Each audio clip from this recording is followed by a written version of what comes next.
Hello everyone, good morning.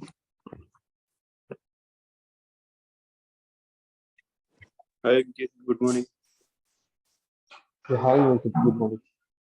Good morning.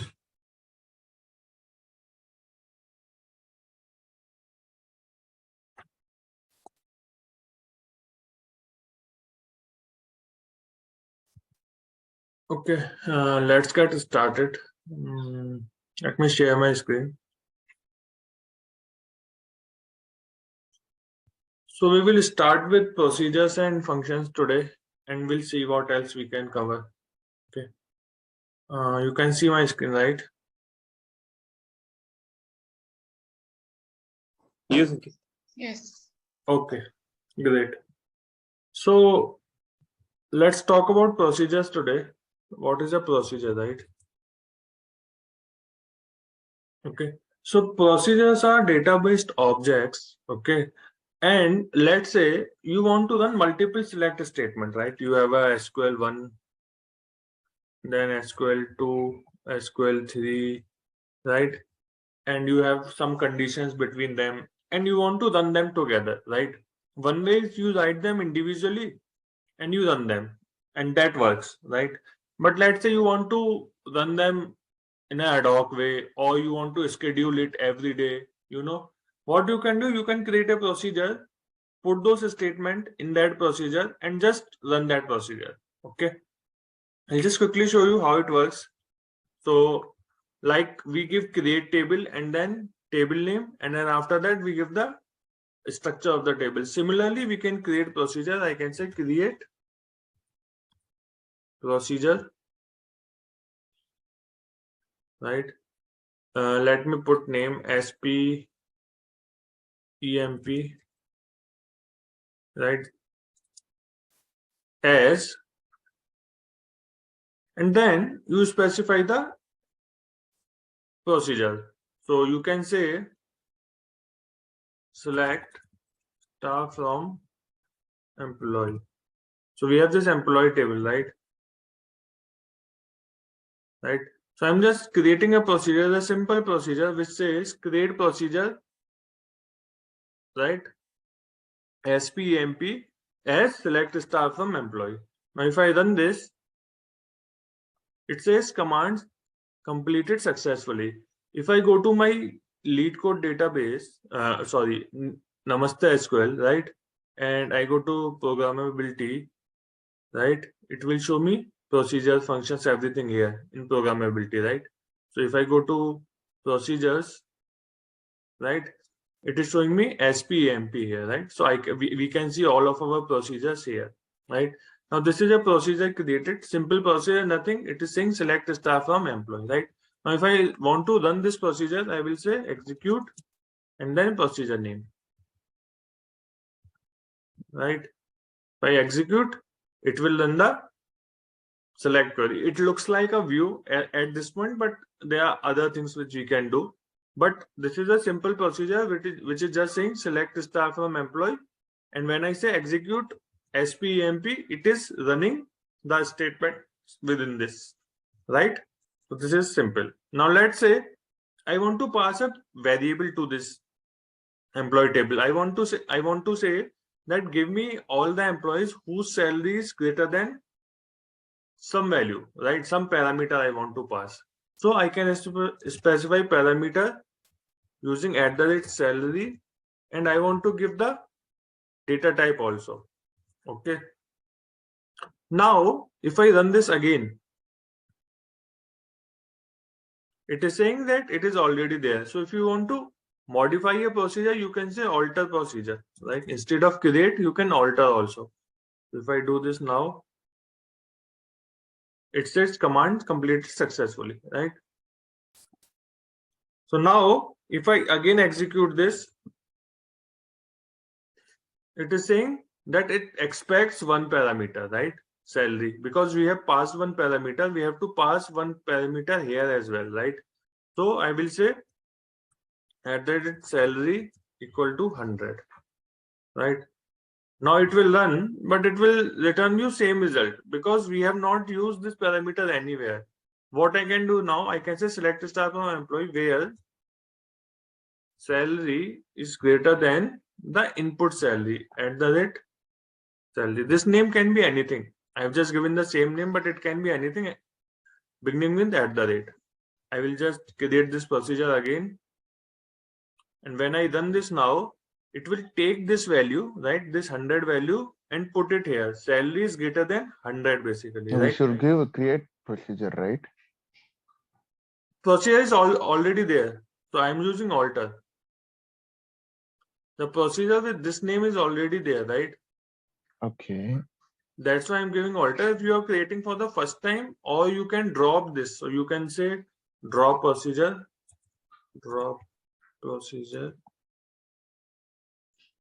and then this, right? If I refresh it now,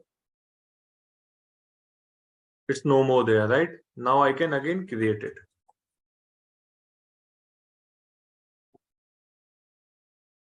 So now I'm using create. So if procedure is already there and you want to modify it, then you have to give alter.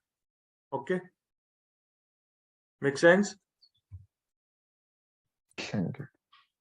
Okay. Now if I run this, it will give me salary greater than whatever I'm passing. So this is everything actually. Let me give 5,000. If I execute, I will get 9 rows, right? And I can just change it just like that. So it is like a parameter. Okay. You can pass more parameters. You can give 2 parameters. So you can say salary and let's say date of birth, or let's say department ID, right?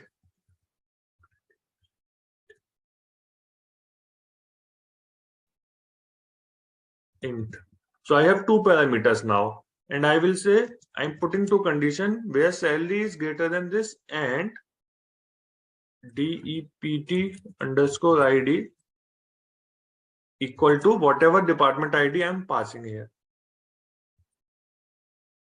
right? So it requires now 2 parameters, right? So let me modify this alter. Okay. So again it is created. Now again if I run this, it will give me error, right? Because there are 2 parameters. So I need to pass 2 parameters, right? So I will say @ department ID equal to 100. Okay. If I run this, I will get the result. So there are 2 filters now, department ID 100 and salary greater than 10,000. So this is the result, right? Now if you see, I have executed this procedure and passed the parameters using their name. I can just skip this also. I can just pass like this. So I can say 10,000, 100. What it will do, it will take first value as salary, second value as department ID, right? So if I run this, see, it is still working, right? Now, if I just do this, I will pass 100 first and then 10,000. What will happen?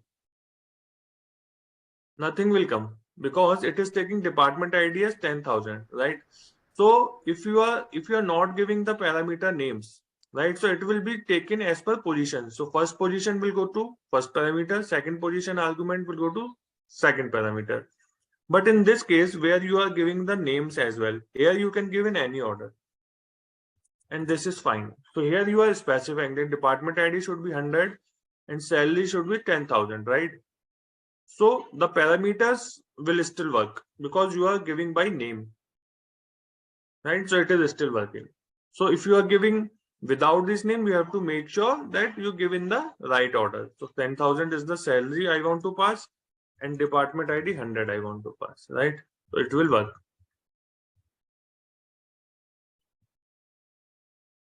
Okay. Ankit, Yeah. I have a question. Like in second one, where we are not giving the department ID and salary. In this case, if there is 10,000 amount, right? So Mhm. same amount is getting repeated in another column. Then how it will recognize that this is the salary column only? And 10,000 here, is it? yeah. Suppose So in that's what it is positional. So first argument will go to first parameter, second will go to second one. Okay.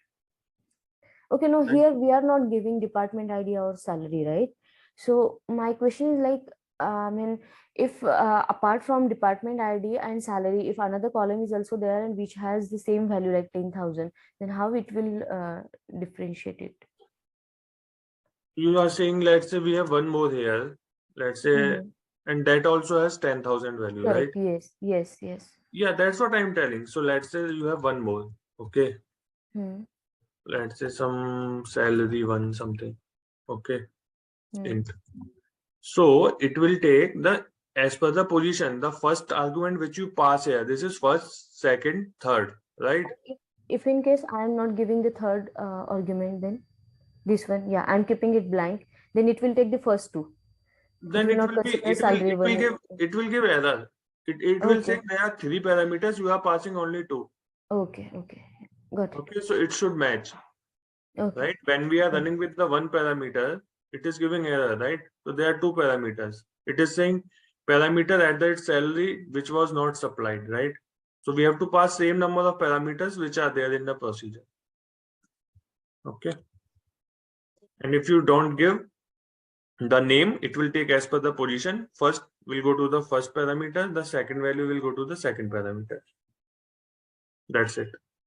If you are giving name, then it doesn't matter. You can give in any order. Okay. Okay. Ankit, this Yeah. is for like if we can store for another table also, right? Like, can we, for example, employ another table if we have? Mm-hmm. So again, we need to store if you want the same result. Like you have one more table. Yes, employee 2 for yes. That's a department table we have, right?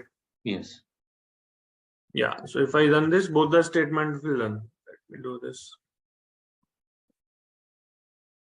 Okay. So if I execute,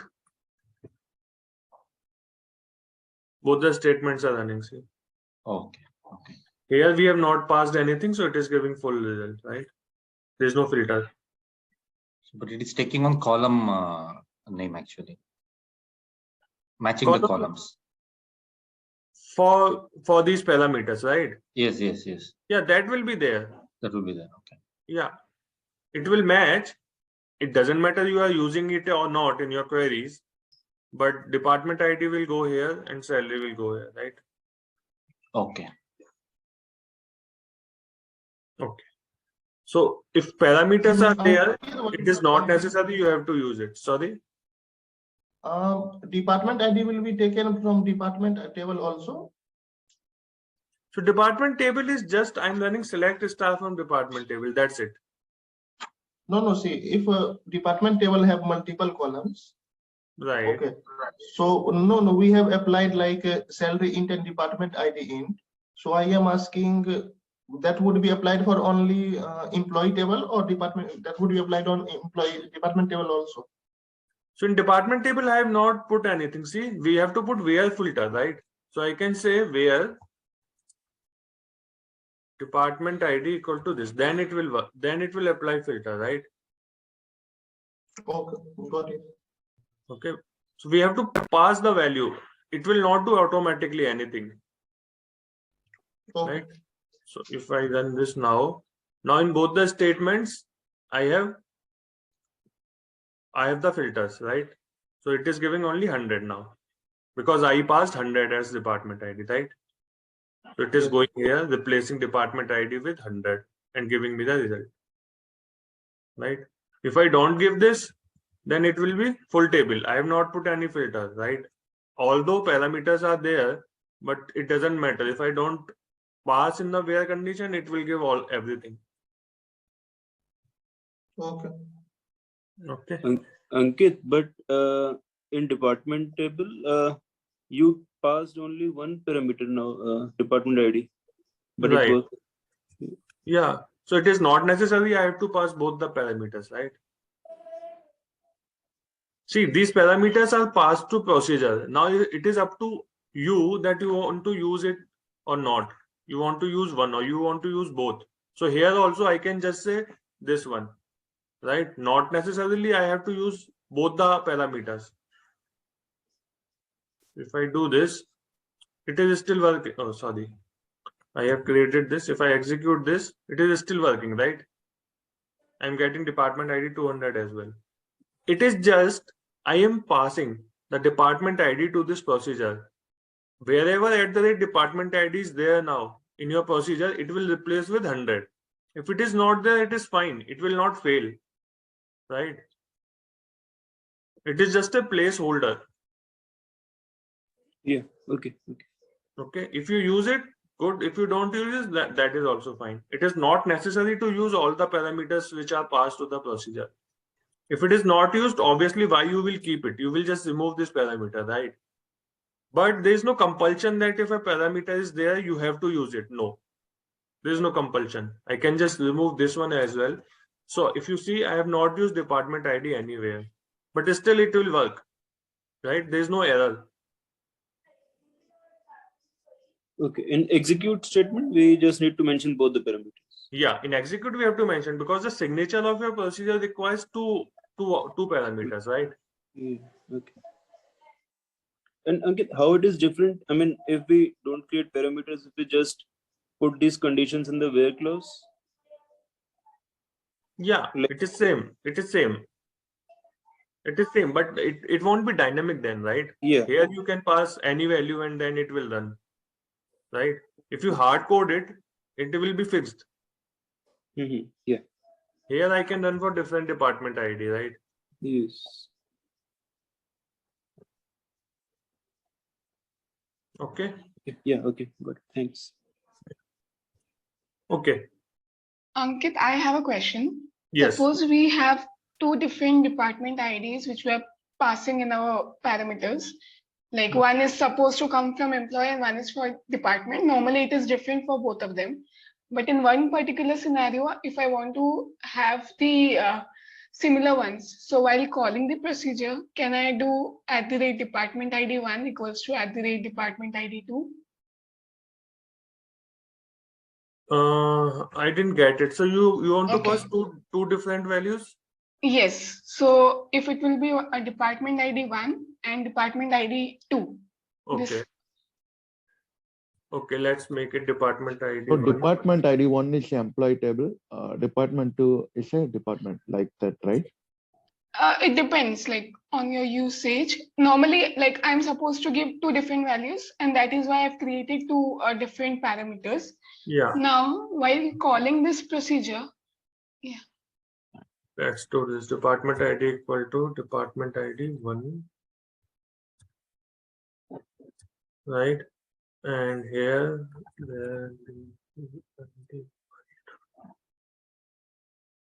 we'll use this, right?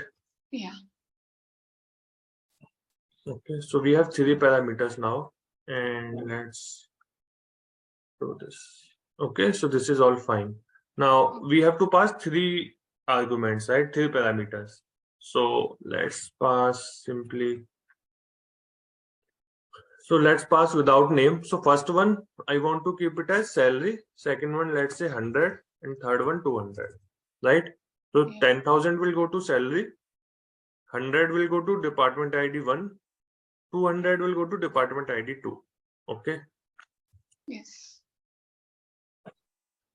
So we have got this 100 and this is 200, right? Hmm.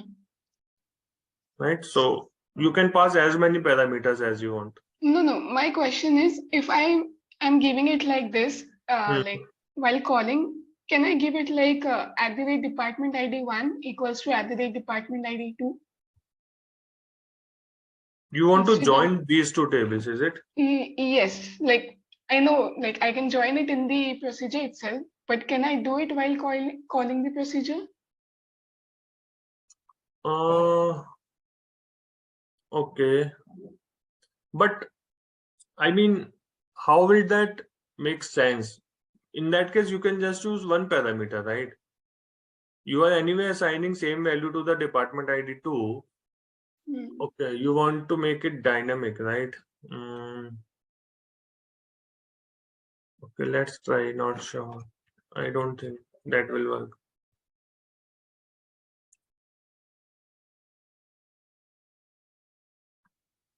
Something like this, right? Yes. Let's see. Not sure. It Okay. doesn't work like that. Yeah. Okay. Yeah, Thank but we can join tables here normally, inner join and all. Whatever select query you can write here as well. Right? Inner join with department and get department name. All those things you can do. It is not necessarily has to be a simple select statement. You can write a complex query, anything. Yeah, makes sense. Thank you. Okay. Let's remove this for now.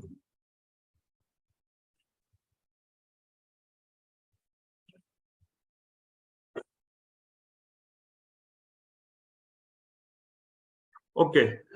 Now let's move on to see more things.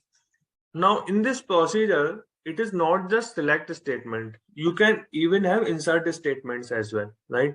So let's say you have this select star, okay, and you have one insert statement as well. I'll just put before this insert into employee, or let's say department table. Values, let's say 800 HR. Okay, so in my procedure, there is one insert statement and there are two select statements, right? I'll just run this again. So I altered the procedures, commands completed successfully. Now again, if I run this,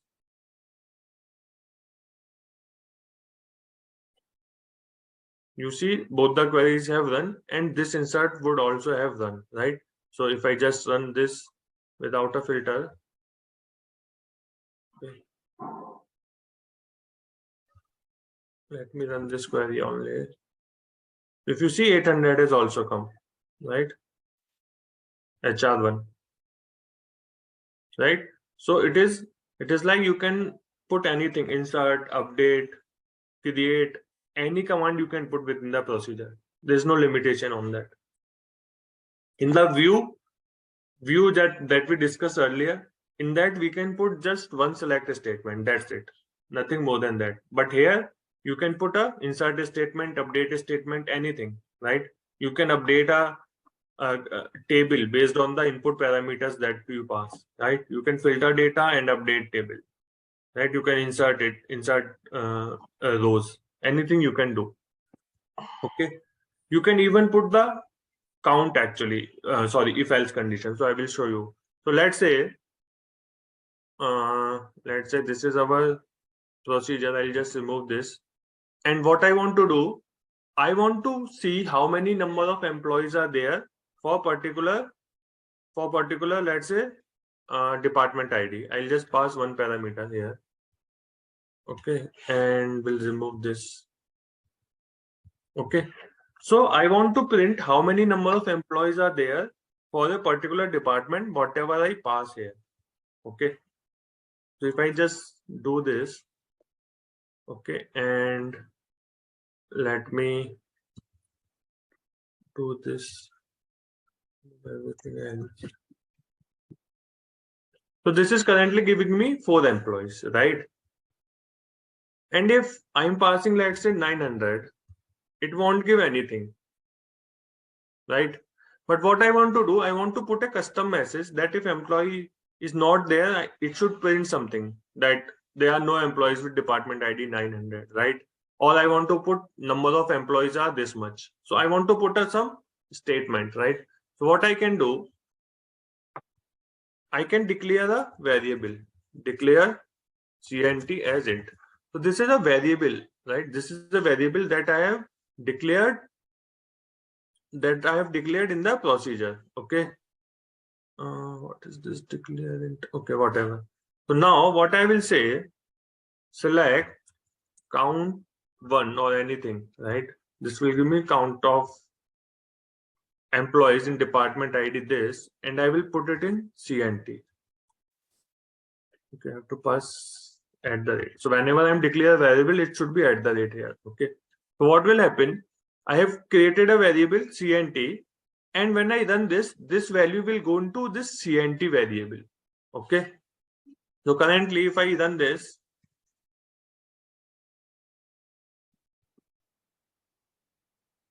see nothing is coming because I have not run a select statement as a select star or something. I am just assigning this count 1 value to this variable, right? So count one is in this @CNT. Now what I can do is I can put a if statement. If okay @CNT equal to 0, print there is no employee in this department. Okay. And I'm going to run this again.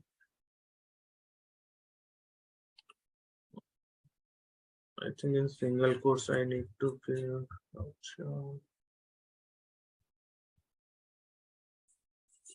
Okay, now it is done. Now I'm going to run this procedure again, right? So I have to just pass department ID 900. You see, there is no employee in this department, right? So what I'm doing, I'm putting this count value based on the filter in a variable, and then I'm checking if that is 0, which means there is no employee, right? Count will be 0 because there is no department ID 900 in our table, right? So it is going here and printing, right? Now I can put a else as well. Else print. I can print this CNT, right? And maybe I can append also some things, but let me show you quickly this one.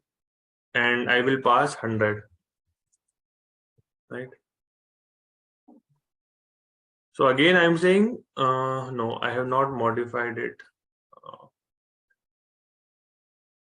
Okay, now if I run this, you see, you are getting 4. So now it is going in else condition because count is not 0. So it will go into else and it is printing the count. Make sense? I can make a string also. So I can say total employees. And I think plus should work. Okay.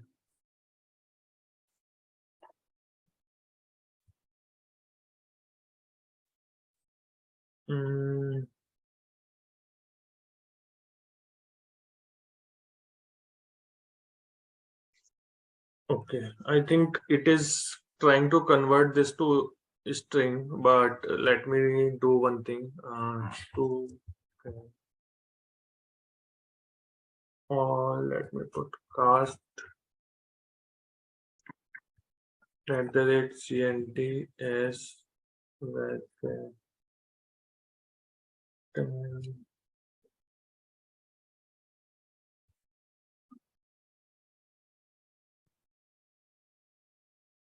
Okay, so it is working now. Total employees 4.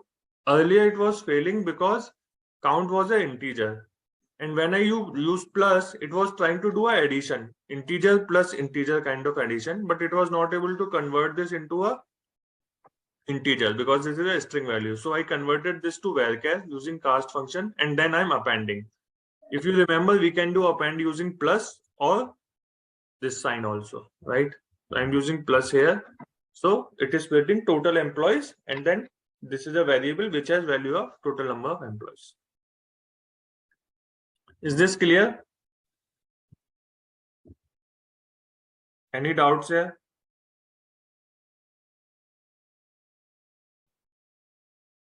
Yeah, this is clear, but I have another question.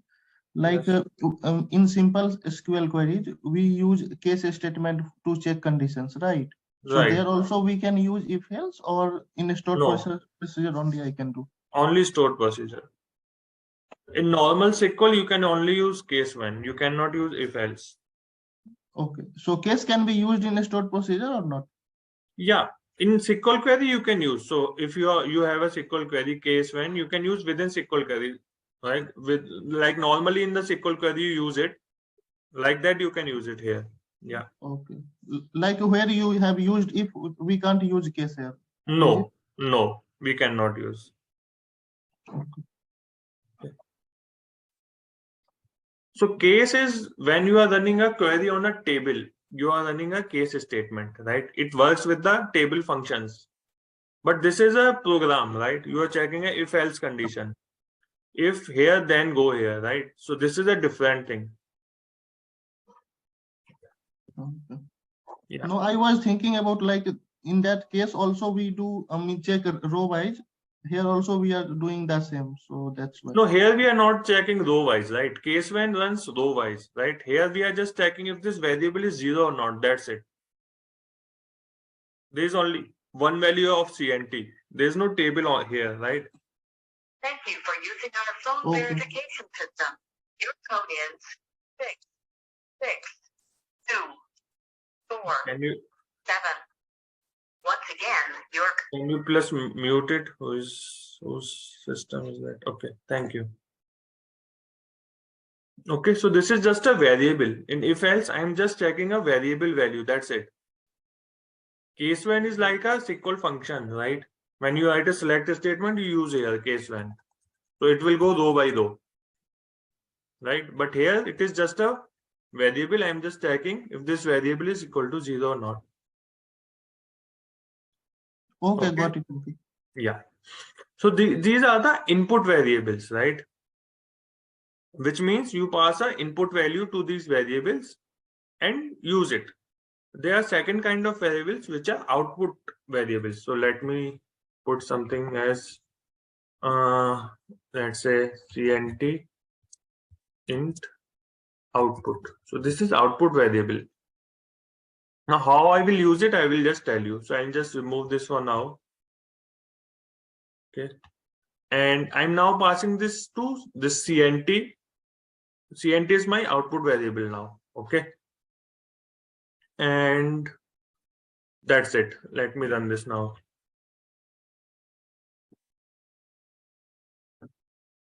Okay, command successfully processed. Now if I run this, I will get the same result. There is nothing as such, right? Okay, it is expecting 2 parameters now. So let me put it CNT output. Okay. And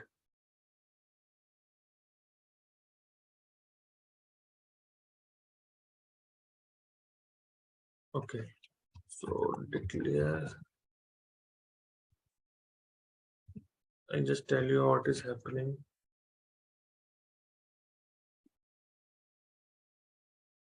I think this has to be out.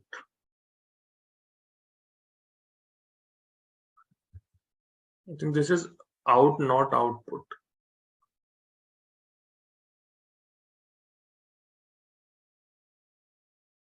Yes.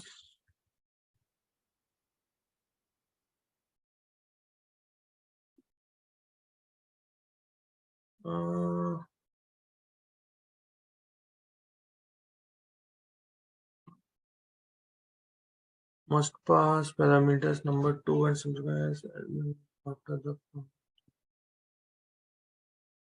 What is wrong So here? we should use name equal to value, right? That is. No, this is an out variable actually. 1 second. No. Second, something I'm doing wrong. I think. Out.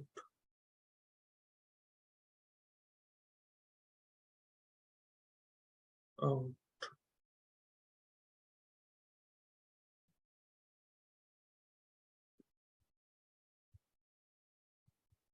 This is fine, right? Same thing I'm doing here. Out.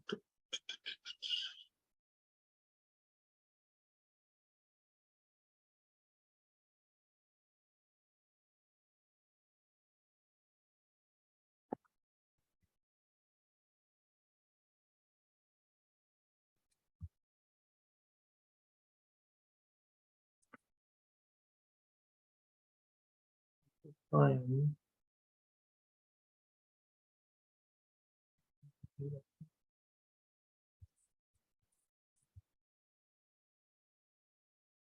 Must pass parameter number 2.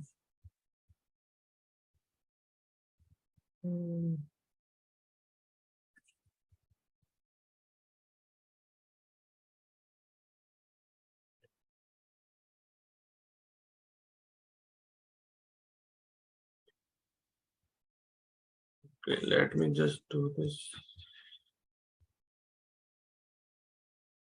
Okay, now it is working. Okay, so what is happening here is, so this is a by default, if we don't give anything, it is an input variable, which means we have to pass value for this variable. So I'm passing 100. Okay, now at the CNT is an output variable, which means this value is going out to procedure. So we can use this value outside the procedure as well once we execute the procedure. So I'm declaring a variable at the CNT int and then passing it to our procedure. So at the CNT1 is going here, right? And the whatever value you pass to this will come to this. So if I want to print this outside, print at the CNT1, I will get the value. If you see, 4 is printed, right? Here also it is coming. So I'll just remove this print and run it again.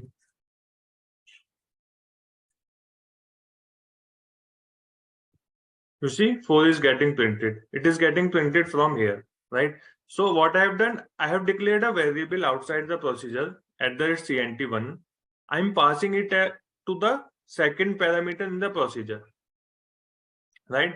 And second parameter is the out parameter. So whatever value of at the CNT will go into this. And then we can use it outside procedure.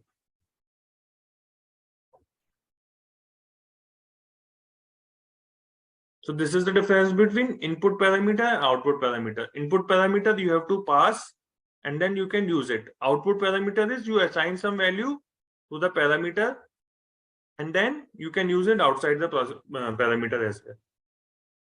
Hey Ankit, Yeah. quick. So why do we need to like type print explicitly when we already doing it in the procedure?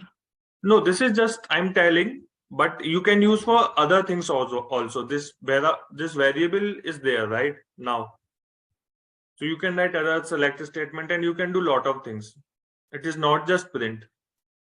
Yeah, if I just run the execute command, right? Let's say execute whatever you have written there. If I execute it, Right. it should get the output, right? It should say print, there is no employee. No, so the employees are there for 100, right? Hmm.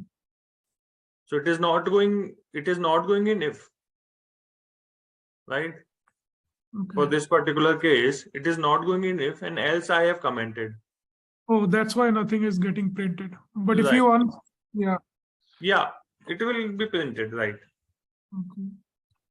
I'm just trying to tell you how it can be used, right? Okay. Once That it is makes- there in this variable, the output variable, then you can use it anywhere outside. Yeah, that makes Within. sense. Yeah. Thank you. Okay, so this is procedure, and there are lot of work you can do within the procedure. You can, like in backend programming and all, it is used a lot. Okay, you can pass table variables, create insert statement, create updates, if else condition. There is a concept of cursor as well. So a lot of things you can do, but this is the basics of the procedure. Similar to procedures, we have a functions also. So let me show you functions as well. So let's say we have been using this orders tables. Let's start from orders. Okay, this is your order table and you have used so many functions. So for example, you are using date part function, right? In date part function, what do you pass two parameters, year and order date, right? And this will give you the year, right? Year of each order date.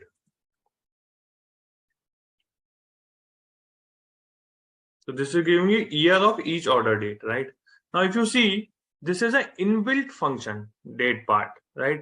So in SQL Server, Microsoft SQL Server, they would have created some inbuilt function date part and you are using it. And this function requires two arguments. One, that you want to convert in what, year, month or day, whatever. And second argument is your column, right? Similarly, let's say you want to create your own custom function. There is no inbuilt function. You have some functionality that you want to do and you want to create your own custom function. For that, we have a functions in the SQL Server. So I will say create function and function name. Let's say I want to do sum, a simple sum, right? Or let's say product, multiply I want to do fn product, right? So for this, now I can define how many arguments I expect in my function, right? So I will expect, let's say, two arguments, just two arguments. I want to do multiply of two arguments. So I will say, let's say a at the rate a, right, int at the rate b int, right? So there are two arguments I'm passing.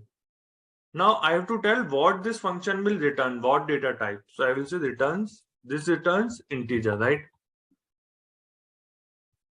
As. Now I will say as. So I am telling this is my function signature. So I am telling create a function, and this function will require two arguments. For example, when datepart function would have been created, they would have expected two arguments. One is a varchar, which will say year, month, and second will be a date, right? Similarly, I am defining a function which requires two arguments. Both are int in my case, right? I can define anything. For example, for length function, I just need to provide a one parameter, which is of string. So when length function would have created, they would have said create function length and the parameter name and varchar, right? But in my case, I want two, and I'm saying returns integer, right? I'm saying it will return integer. So I have to tell that this function will return both what? So integer. In this case, they would have said return integer because it will return integer value of year. Here it will return again integer because length will be an integer, right? Similarly for me, returns integer as. What I want to say return, right? Select. I just want to say at the rate a into at the rate b, right? I just want to return the multiplication of these two, right? That's it. I don't want anything else. If I run this, it will be returns. I think I need to do begin and end.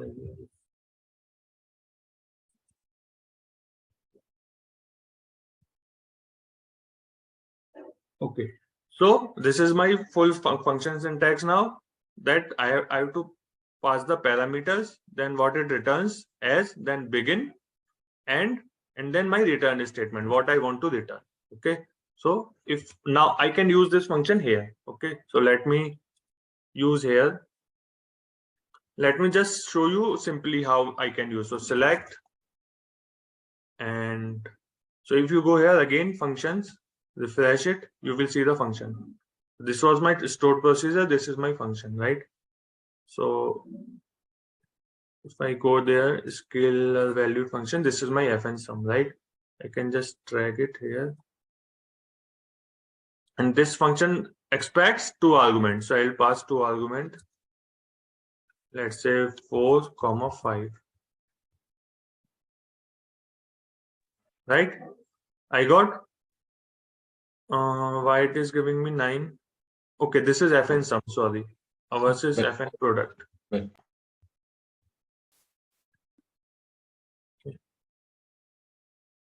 So if you see, I'm getting 20, right? So I can use this function even with a table also. So I will just, so I don't do I have two integer columns here in this table? Not sure, right?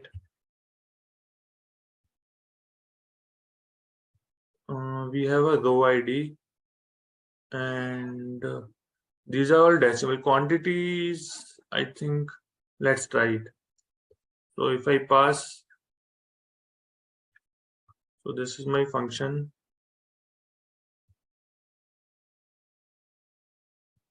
And I will pass row underscore ID comma quantity, right?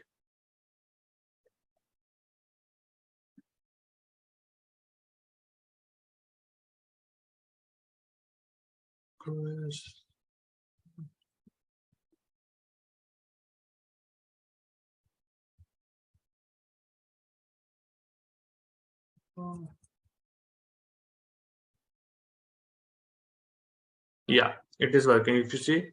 So let me take row ID as well here. Just remove this. Thomas Point.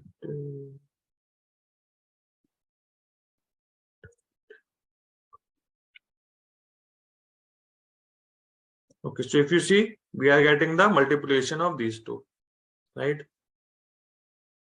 1 into 2, 4 into 5, 20, 7 into 4, 28, right? So this way you can create your own functions, because sometimes what happens, let's say you have some requirement, right? And that function you have to use multiple times, right? That calculation you have to use multiple times in your different queries or different people. So what you can do, you can create a custom function and tell everyone, okay, you don't have to do this calculation again and again. Just use this custom function, and they can use this function like any other functions, like date, part, length, or whatever functions we have used, substring, right? So this makes life easy, right? This is a simple function, but you can write any complex calculation here, anything you can do. Ankit, like for Yeah. example, in Power BI and all. So Mhm. if I want this kind of a calculation, I can do it here and I can import to the BI, right? So there is no need to create again, for example, is row ID into quantity. So there is no Right. requirement, yeah, to create again there, right? So from SQL only we can do the calculation and we can import there. Right. So you can create this function, right? And write a SQL in your Power BI directly this, right? Okay. Yeah. You can't, I don't know how it works, import in Power BI, but you can directly use this in SQL, all these functions, whatever you create. Okay. Okay. And you can define any number of parameters. Generally, there will be 1 or 2, you would have seen 2, 3 maximum, but there's no limit on that. You can define any number of parameters. So you have to pass all those parameters and then it will work. So if I just run this, then it will give me error, right? It expects 2 arguments and insufficient number of arguments was supplied. Okay. Also, if I pass, let's say 5.1, what will happen? It is still working. What it is doing, it is converting it into integer. So 5.1, it is converted into 5 and then giving you a result. If I try to put something else, let's say Ankit, then it will try to convert this into int and then it will fail, right? Conversion failed by converting the variable Ankit to data type int. So it doesn't work. So make sure that data types that you have defined here, you are passing the same data types when calling the function. Otherwise, it will fail. Right? Okay.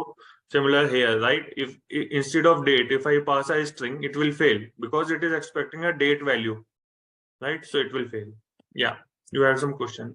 Yeah, Ankit, there we can have 2 different data types, right? Integer and float. Yeah, that we can do. Yeah, right. So let's say varchar. Oh, sorry, decimal, right?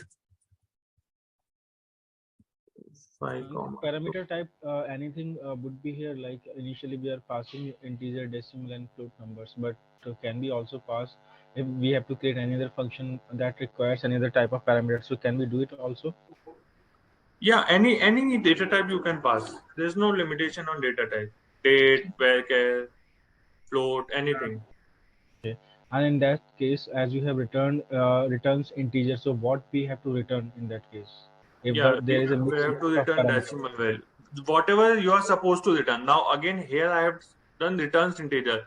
So after multiplication, what it is doing, it is trying to convert it into an integer and then it's still giving me 20, right? Yeah. So I will say return whatever I'm expecting. So I will say decimal. Let's say 5,2. Again, if I want to alter, I can just write alter, right? And if I run this, now I'm getting the decimal value, right? And this function can return anything, whatever you want. You want it to return a date, you want to return it as a string. Like for example, in substr functions, it will be returning a string itself, right? Input is also a string and returns is also a string. So you can have anything as input, any data type, and you can return anything. You just have to make sure that your return statement returns whatever value, whatever data type you are giving here. Ankit, Okay. I have one question here. Yeah. Like on this function, any parameter can we like make it as an optional or something kind of like, because in the custom function some parameter will be optional, right? So we either we pass it or not pass it. Is it possible? Well, Where it will be building optional? some I don't have a context now, but any Okay. function if you get right, sometimes it happens that 3 parameters, one will be optional and you can skip that without that also. I think here it is not possible. You can pass some dummy value as such if you are not using it. Or when you say optional, okay. So let's say this is optional. Okay. Now you will be using it somewhere, right? In the function. So if you don't pass it, it will give error, right? How optional will work logically? Correct. That's correct. And if you are not using it, then why you keep it no optional? Don't keep it only, right?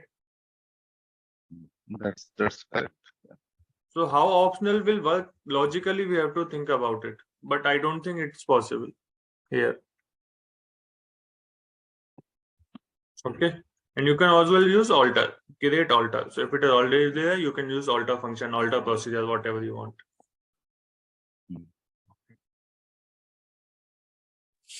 I mean, Ankit, in some cases, let's say only in certain cases, the input for the second parameter is available and it's not available in some cases. So in that case, we'll be able to still keep it optional, right?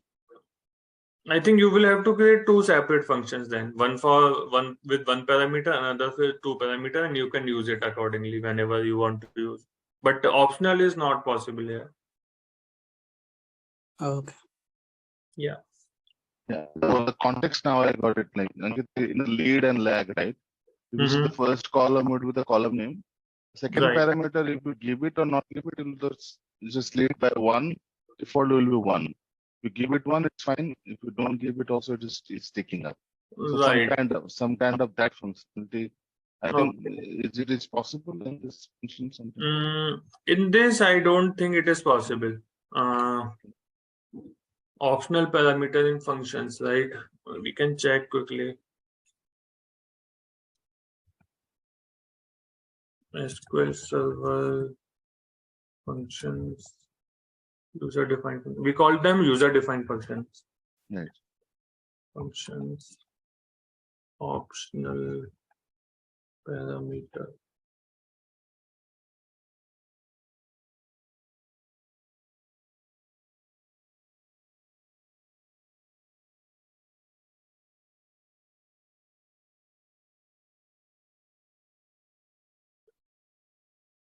Okay.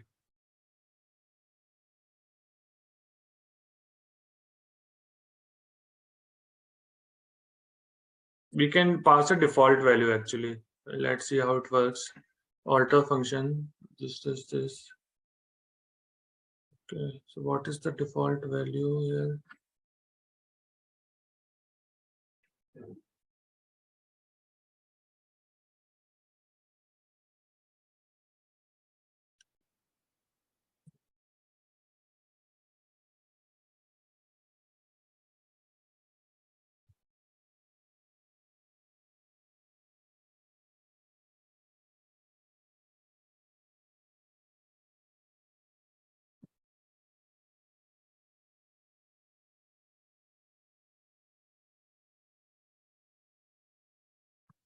Okay, let's try this.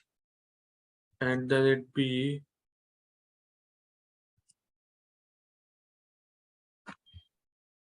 let's keep it integer for now. Equal to 200. Okay.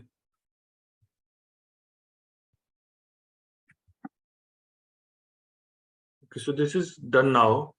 So what will happen if I pass default?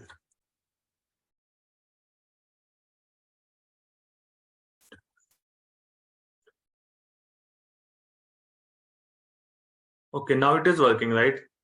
So it is taking a default value 200, right? Okay. If I pass something, then it will take that value.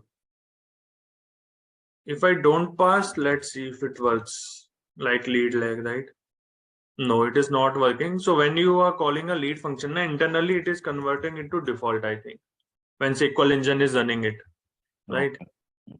And it is taking the default value of 1. The default value is 1 for lead lag, right? Ankit, can you try it without default, like just with comma? Just comma.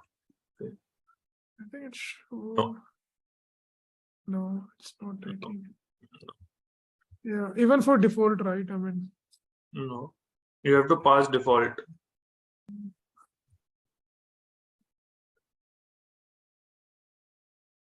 It is taking default value, which is 200. Okay. Okay. Are we good here? Function, very useful actually. If you want to, do some custom calculations and they are repeatable, right? You don't have to write everything again and again. So this is a simple, let's say there is some complex calculation, right? And you can just create a function and use it anywhere in your database.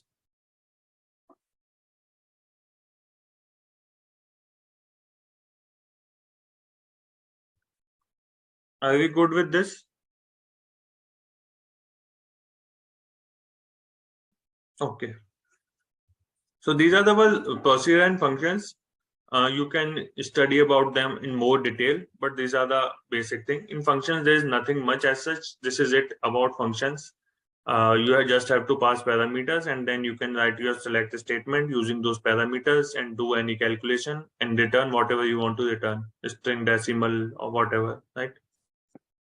And very useful thing, user defined functions, right? Okay, let's move on to a few more things we wanted to discuss: pivot and unpivot. Okay. I have a question. Like in other programming language, we have some scope for functions. Like it would be accessible till this query or something like that. Is it applicable here also?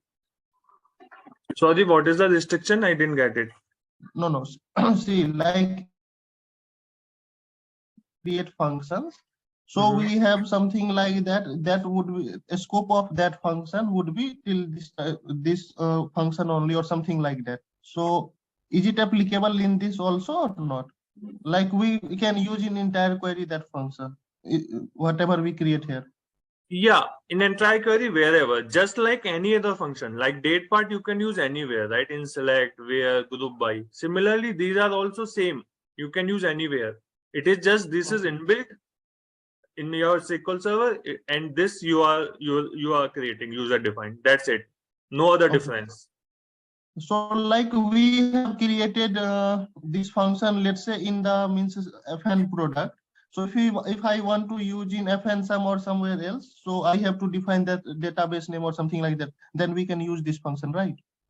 Right. In So here different I have used FN product here, right? In my orders table along with that. Okay, got it. Yeah. Okay.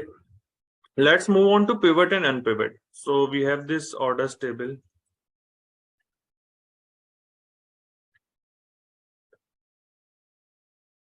Okay.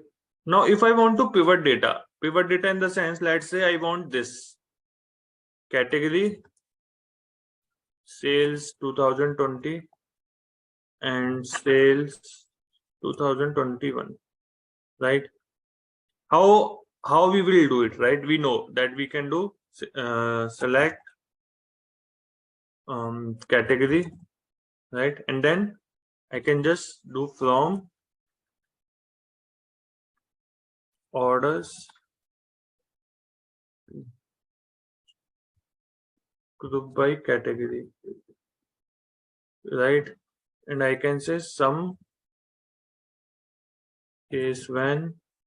So this we have discussed before also, right? Order date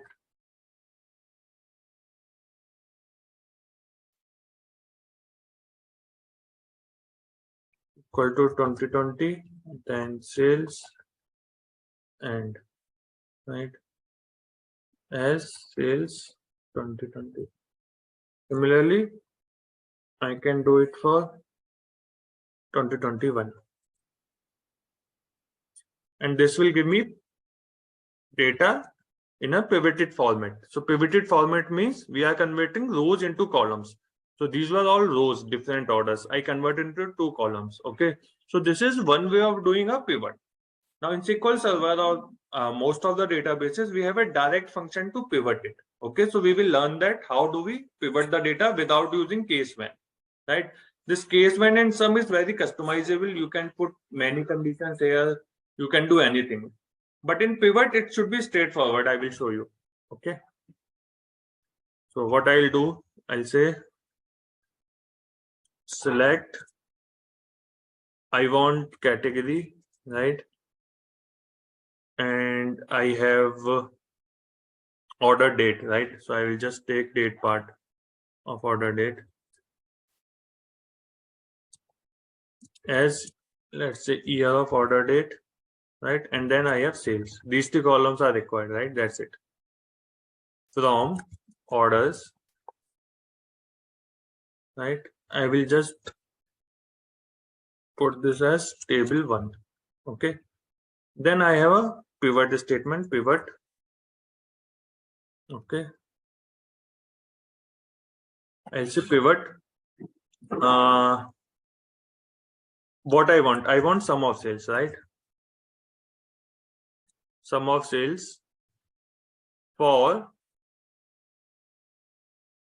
EOD in, okay, and I need to pass 2020 for 2020 I need, and I need for 2021,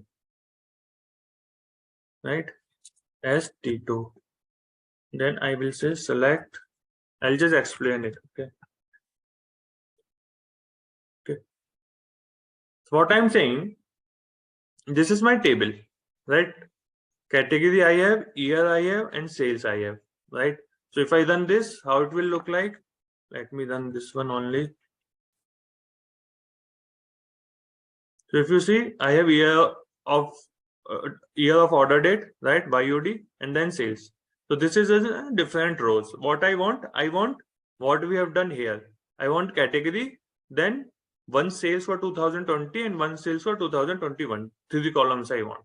Okay. So this is my table. This is my data. I'm saying pivot it. Give me sum of sales. Okay. For YOD. YOD is this. So whatever you give here, that many number of columns will be created, right? So you are saying in 2020 and 2021. And if I run this now, and then I have to choose select star from. So select star from the table, and then what you want to pivot as T2. So there are 2 tables. One is this one is pivot 1. And if I run this now, I'm getting the exact same. So let me run both of them. You see the same results are there, right? Let's focus on this again. Okay. So now what happens is, whatever value you provide here, it will be used for filter also, right? That you want to filter using 2020 data, and this will be used as a column name as well. Okay. So let me show you one more thing. Let's say I want region wise, right? Okay. So I will say select star from this, and I want for different region, different columns. So I will say region. Okay. And then instead of this, I'll say region in, and then I have to pass what region? So west and east, right? This time I don't have to give in square brackets because this is integer value and it will be confused that you cannot use integer values as a column name as such. That's why I have to pass in square brackets. But if it is a string, you can just say west, east, that's it, and it will work. See, office supply, west, east. So I get sales for west, sales for east. It is like putting a case condition. Give me sum of sales, case when, region equal to east, then sales end, right? Case when, region equal to west, then sales, right? So this is similar to that, it is happening here. Okay, so I'll just repeat how it is. The syntax is, you have to give your table first, whatever you want, right? then what you want to pivot. In pivot, what you want? You want sum of sales. Sum of sales for what? For different reasons. I want in different columns. So for region in west and east, you will get it. Right? If I pass south, I will have one more column. Right? South. If I buy something which is not there, let's say east, north, something, right? Some random value I'm providing. It will still run. It will just give you null. So there is no value as such.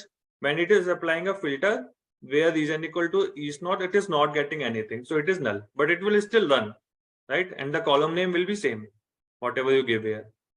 So it is not necessary that the value should be there. You can pass anything. It will just filter that.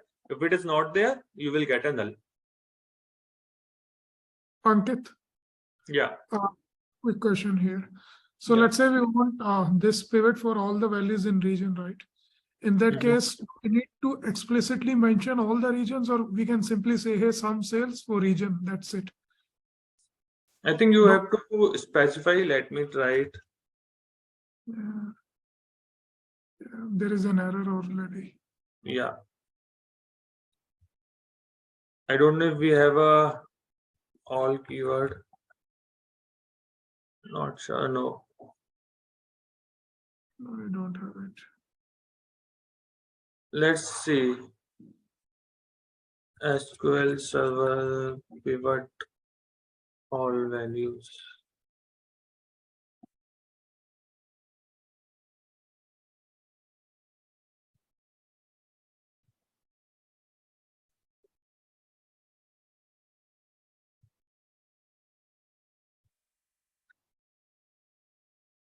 Mhm.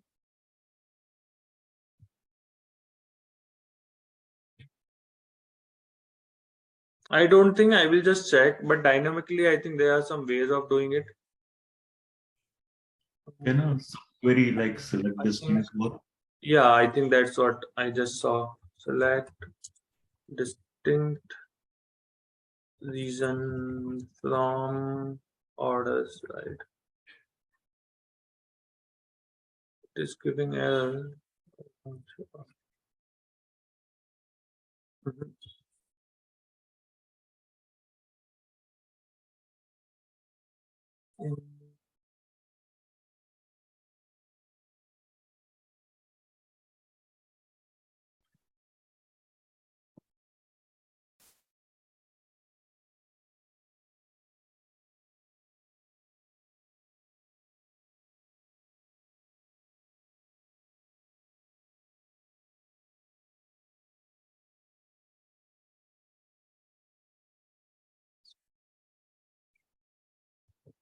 Directly we cannot do it, but dynamically we can do it. Dynamically means, so instead of, we have to create a procedure and create a dynamic statement. In dynamic statement, what we can do, we can pass this syntax and we can store all the values in a variable and append it, right? So we will list all of this in a variable and then create a dynamic query.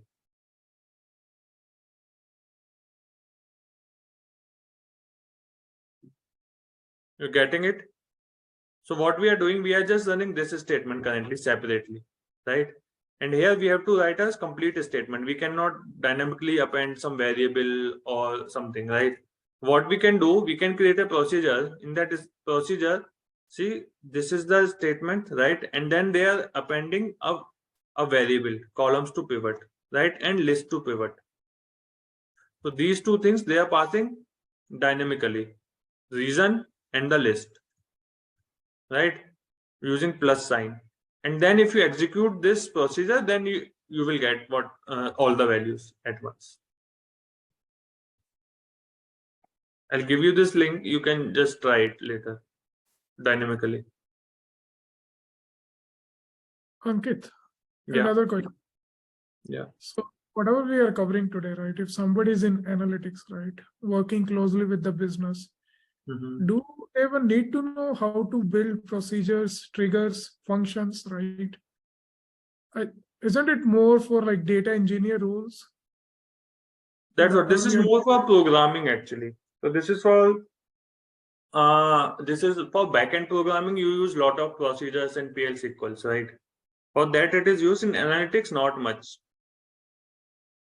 Okay. yeah. Also, whatever the pivot pivot we are doing, we can achieve using this, right? So even if you don't know the pivot, because in many databases that pivot function is not there at all, but you can always achieve this using this, right?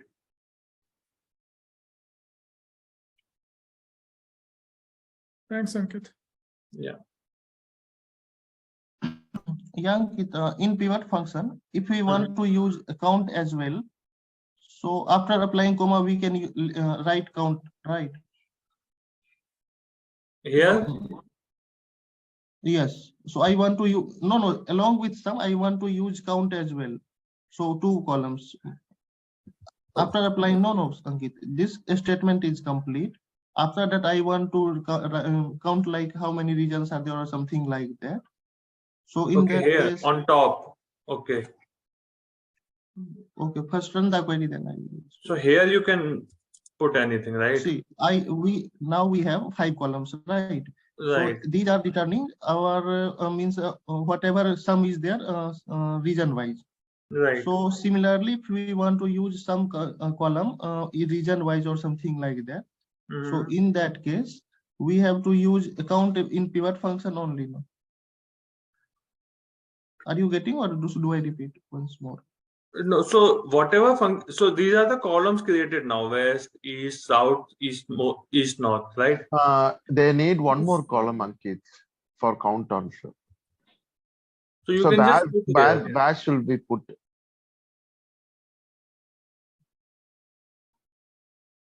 What is it saying? 1 second. So if I run this, I have this. Okay. If I want to use some function, let's say west, so I should be able to select it, right? Because it is there. Yeah, west is coming again, but I can't use any count function here because it is already aggregated sum of fields. Okay. Ask the question again. Yeah, so like we want to count order IDs region wise. Okay, so along with some, I want to know how many orders were placed in each region. Okay. So one more column would be needed. One more column is needed. So what will happen? It will not be one more, right? It will be like there are 4. So these are 4 is for sales. Then 4 will be for count, right? Okay. Right. Yes. So Ankit, what I am asking, some statement is after that, like we can use in the next line count of region or something like that, so we can get. I don't think that works again. Yeah. We can or try. do I have to take another pivot function again for counting? Yeah, we'll have to take another one, I think. This wouldn't work.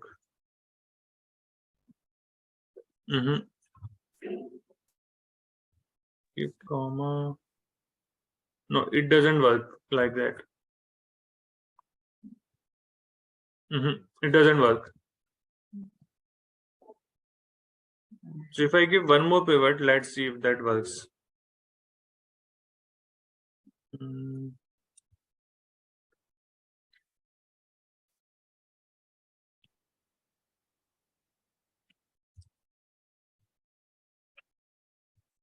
No, it is also not working.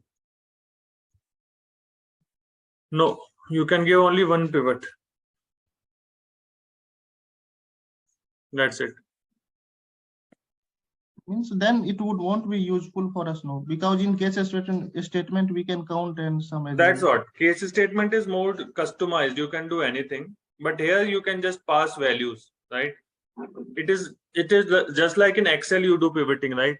You drag 2 columns and rows. Similar to that it is. No, but in Excel we can count as well, Ankit. Here we can't. Yeah, you can do count. Yeah, only one you can do. Means both we can do. Means sum and count both we can do in Excel. Right. Yeah, you're right. That's what it is. Generally of no use. I mean, I never use it. I always go with the some case when, because you have more liberty. You can do anything, any kind of filters you can put. So this is more useful, right? Okay.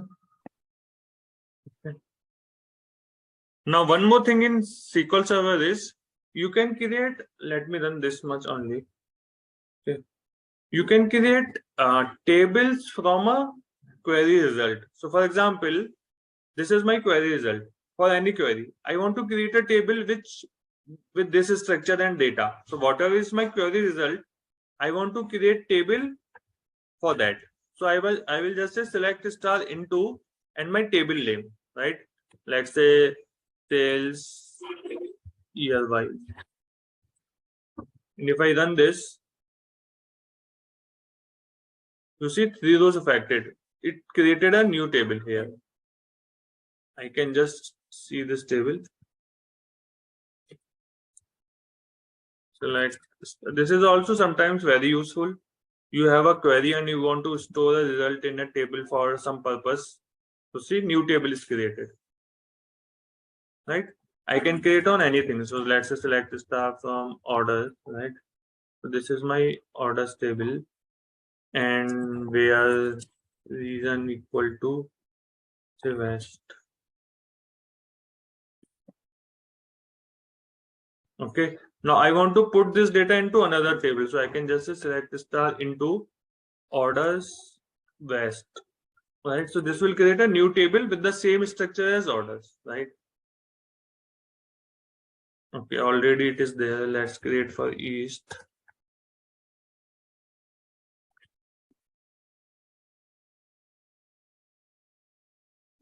Everything is already there. How come? Okay, whatever. Okay. So a new region equals to you have to miss your East. EAST. Yeah, let me drop this.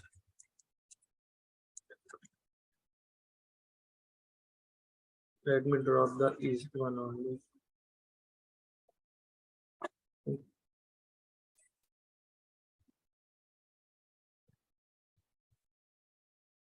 Okay, so 2848 rows, right? So select start from, now this table is created which has similar structure as orders table, and it is giving you the result. So this is a physical table created. So if you go to tables, you will see this table as well. Orders East, right? Orders West, all of them are there. Okay, you can write any complex query, group by, joins, whatever. Just before from, you have to write into, and before that you want to have column names, aggregation, whatever queries you write so far, any query you can write. Just before from, you have to put into this, and it will create a table of same structure whatever your query returns. It can This have a is like column. a view, right?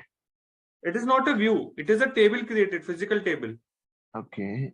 So view also, View is like when you run a view, it will run a query inside that. that is also it's a type of virtual table, right? But it is not storing your data. Every time you run the view, it will run the query within that view. But here the data is stored. It is physically present in this table. This is a table, physical table. Okay. Got it. Okay. Yeah. In most of the databases, it is like instead of writing this, you have to write this. Like most of the database, instead of into, you have to say create table this as, and then your query. So if you do this, what will happen? A new table will be created. Order is how, as per the result of this query. But in SQL Server and some databases, you have to use into. Okay, and this is very useful actually. Sometimes you want to do some testing and you want to take a backup, right? Let's say you want to run some data statement on orders table, but you want to take a backup before that, right? You want to lose the data if you do some mistake. So what you can do, you can create orders underscore back. So this will be a backup table just as it is as orders table, right? So your backup is created. Now you can do whatever you want to do with orders table. If something goes wrong, you can always insert data back from orders back to orders. How you will insert? insert into, let's say something goes wrong in your order table, you will say truncate orders.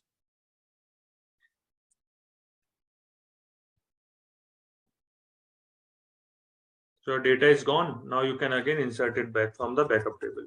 Insert into orders. Select star from orders back, right? So you have all the data back into the orders table. So this is a good way of taking a backup, right?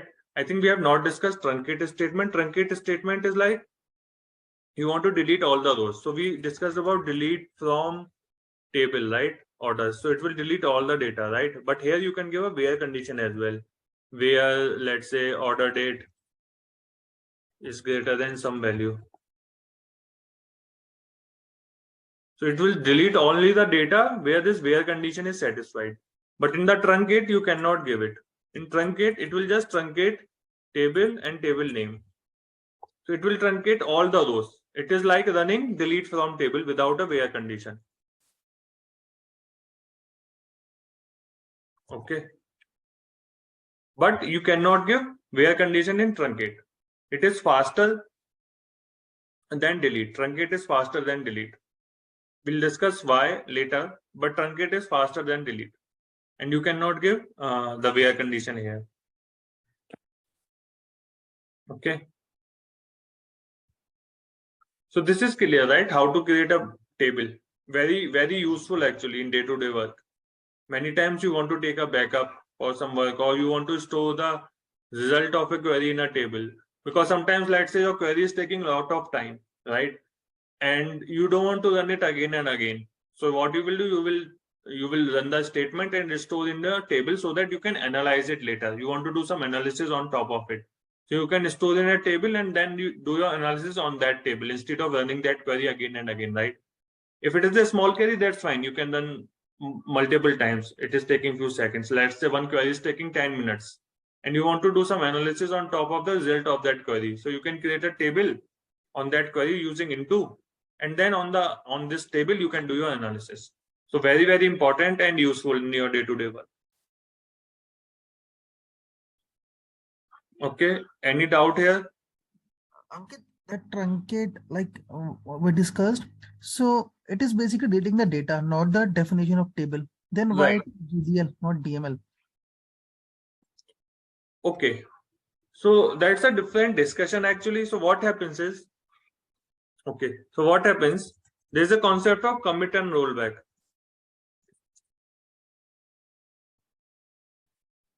Okay, so if you are in a same transaction, so you can say begin transaction. We can discuss later in detail, but just an end transaction. Okay, and you can write your queries within these two. Okay, I think it is just end. Okay.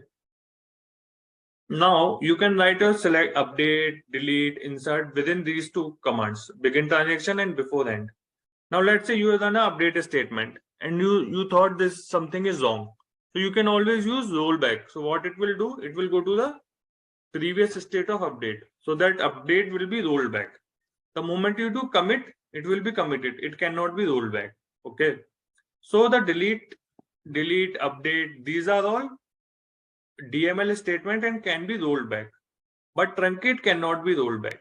That's why truncate is faster, because for delete, it has to keep the backup in a memory. Because in case you want to do a rollback, it should be able to do a rollback. So it has to keep a copy of the original table so that if you do a rollback, it can give you the original data. But in truncate, you cannot get it. It will just not keep the copy. That's why truncate is faster. And that's why it is called DDL as well. Because you cannot roll back. Yeah, okay, got it. Yeah. So if we can drop also, we can roll back, right? No, drop is again a DDL and it is auto commit. All the DDLs you cannot roll back. Drop, create, alter. These are all DDLs, data definitions you cannot roll back. All the DMLs you can roll back. Insert, delete, update. These can be rolled back.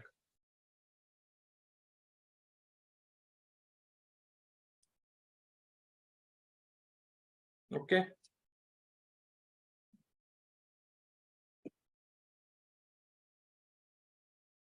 Ankit, I have a quick question. So in real life, if you're doing some projects, right? So unfortunately, if I'm truncating the table, so that is a production data. Okay. If I'm working, it's a production data. So if I'm done, unfortunately, I'm just using that truncate or delete something. Okay. Truncate. So they can so they will have some backup data, right? So they can roll back, right? So that's why I'm just asking for this. So it cannot be rolled back, but nowadays what other option is you have, you can take a snapshot of your database. So by default, you can schedule a snapshot. Let's say you are scheduling a snapshot every 12 hours. Okay. You can schedule it. Okay. So what happened? Let's say 8 a.m. every day you are taking a backup. So 8 a.m. you have a snapshot of your database stored somewhere. Now throughout the day, if something goes wrong, you can always go back to your morning snapshot. Okay. Got it. Got it. Those things are there. Within 24 hours, we have to take that back. We can roll back. We can take that backup, or else we can't able to. We can miss that 1 day data, right? Right. So you can, it depends on your frequency. You can take every hour also your snapshot of your database. Okay, got it. Yes. But that will create so many instances and it will take memory definitely. Yeah, that's why I'm asking. If going for 1 hour means it will consume, that memory will consume more, right? Right. So they will not go for 1 hour or 2 hours. No, it will be like at 15 least hours. 6 hours or 12 hours. Got it. Yes. Ankit, snapshot in the sense that you're saying it is related to backup or Yes. Yeah, backup of your database. So full database, let's say Namaste SQL, right? I will take a snapshot of backup of this at 8 a.m. in the morning, right? So there's a SQL commands and all, you can schedule it also. So every day 8 a.m. a new backup will be created. Okay, is it that we do it via query or is it something that on the tool we have? We are having some tools also, right? Like the Airflow, like. Right, we can schedule it, I think, somewhere. I don't remember exactly where, but we can schedule it through the commands or command interface as well. Okay. So that will be taken every whatever frequency you give, and then if you want to, let's say something goes wrong throughout the day, you can always go back to the whatever last snapshot was taken. But Ankit, all those things come under the database administration role, or it also comes exactly. It comes under admin role. Yeah. Admin role. Okay, thank you. Okay. Yeah. Hi, Ankit. Yeah. Ankit, there is one question from me. Suppose a client want to share the data, just want to ask me, he want to share the in a views or a stored procedure. What is the best? So it depends on your use case. If it is just a single query, you can create a view, right? Okay. View is best if it is just a query. Procedure are more programmatic in nature, right? You want to run a program, right? You are passing some parameters, you are doing some if-else condition, all those kinds of things. Just to share data, it will be a single query. Better you create a view and share that. That's it. Okay. Thank you. Yeah. Because it works as a table itself. For procedure, you have to tell that how you have to execute and all. View, you can use as a table, right? The select statement you write in a table, you can write on a view. So everything can be done on top of that. Aggregation you want to do, filter you want to do. But if you give procedure, it is like whatever you have written in procedure, that's it. Right? Okay. Suppose there is a procedure already built, then the procedure is good for that, right? If procedure is already there, then you can share that. Yeah. Yeah. Okay. Thank you. Yeah. Ankit, like in the upcoming classes, what you mentioned, like case study project. So it would be very helpful if you told like some normally 10 to 12 patterns. Normally they will ask, and in the real time also will work.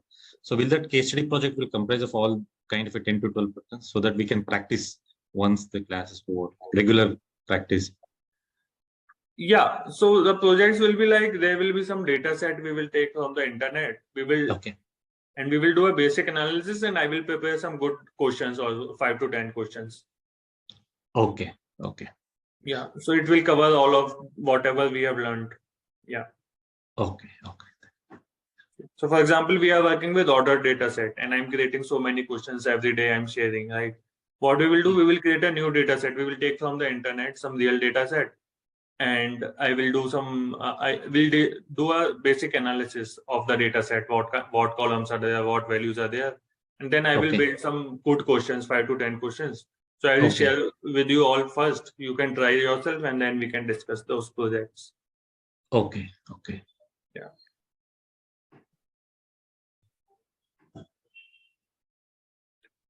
Okay. Anything else? I think. Ankit, one more question from my side. Suppose can I schedule another server? Suppose the data is another server, and I want to schedule another server. Is it possible? SQL server, you are saying? Yeah, yeah. Okay. So you will have to link those servers somewhere somehow, right? Yeah. I'm not sure actually about it. Yeah. Okay. Not sure. Yeah. Okay. These are all more administrator work, right? So I'm not very sure. Yeah. Yeah. No problem.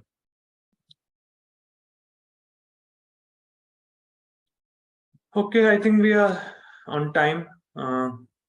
Thanks, guys. We'll cover few more topics another day. I think one more day, then we'll go for the projects. Okay. And I was thinking, can we do a class tomorrow as well? This week, continuously 4 days. What do you guys think? Yes, Ankit. Yes. Yes, no issues, Ankit. Okay, then I will do a class for tomorrow as well. And yeah. Okay, I will announce in the Telegram group as well, so that everyone can join tomorrow. Okay. Okay. Thank you, everyone. Have a good day. Thanks. Thanks, Ankit. Bye. Thank you.